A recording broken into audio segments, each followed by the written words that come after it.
31 to 40. An interesting aspect of fireworks is that their history tells us a lot about the changing roles of scientists and technicians in Europe. Fireworks were introduced from China in the 13th century. Up to the 16th century, they were generally used for military purposes, with rockets and fire tubes being thrown at the enemy. But they were also sometimes a feature of plays and festivals, where their chief purpose was related to religion. By the 17th century, the rulers of Europe had started using fireworks as a way of marking royal occasions. Technicians were employed to stage spectacular shows which displayed aspects of nature, with representations of the sun, snow and rain.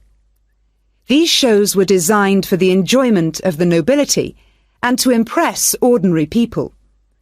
But fireworks also aroused the interest of scientists, who started to think of new uses for them.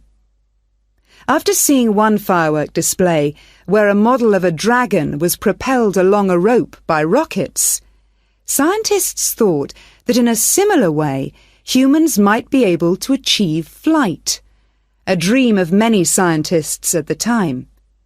Other scientists, such as the chemist Robert Boyle, noticed how in displays one firework might actually light another, and it occurred to him that fireworks might provide an effective way of demonstrating how stars were formed. Scientists at the time often depended on the royal courts for patronage, but there was considerable variation in the relationships between the courts and scientists in different countries. This was reflected in attitudes towards fireworks and the purposes for which they were used. In London, in the middle of the 17th century, there was general distrust of fireworks among scientists.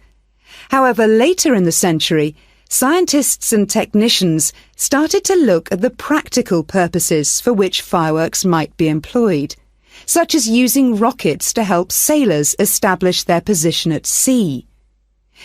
It was a different story in Russia, where the St. Petersburg Academy of Science played a key role in creating fireworks displays for the court. Here, those in power regarded fireworks as being an important element in the education of the masses, and the displays often included a scientific message.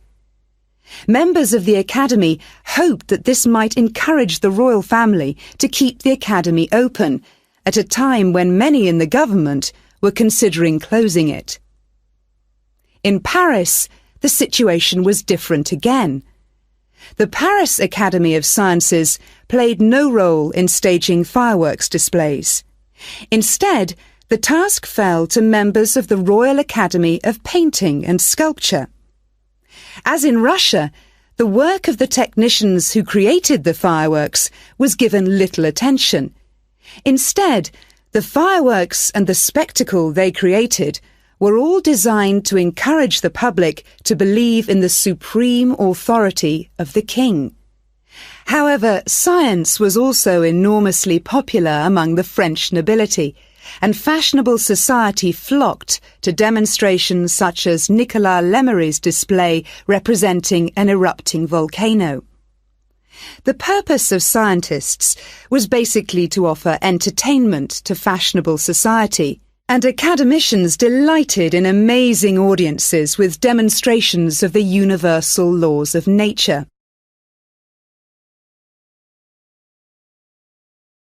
In the course of the 18th century, the circulation of skills and technical exchange led to further developments. Fireworks specialists from Italy began to travel around Europe, staging displays for many of the European courts. The architect and stage designer Giovanni Servandoni composed grand displays in Paris, featuring colourfully painted temples and triumphal arches. A fireworks display staged by Servandoni would be structured in the same way as an opera, and was even divided into separate acts. Italian fireworks specialists were also invited to perform in London, St. Petersburg, and Moscow. As these specialists circulated around Europe, they sought to exploit the appeal of fireworks for a wider audience, including the growing middle classes. As in the previous century, fireworks provided resources for demonstrating scientific laws and theories, as well as new discoveries, and displays now showed a fascinated public the curious phenomenon of electricity. By the mid-18th century, fireworks were being sold for private consumption.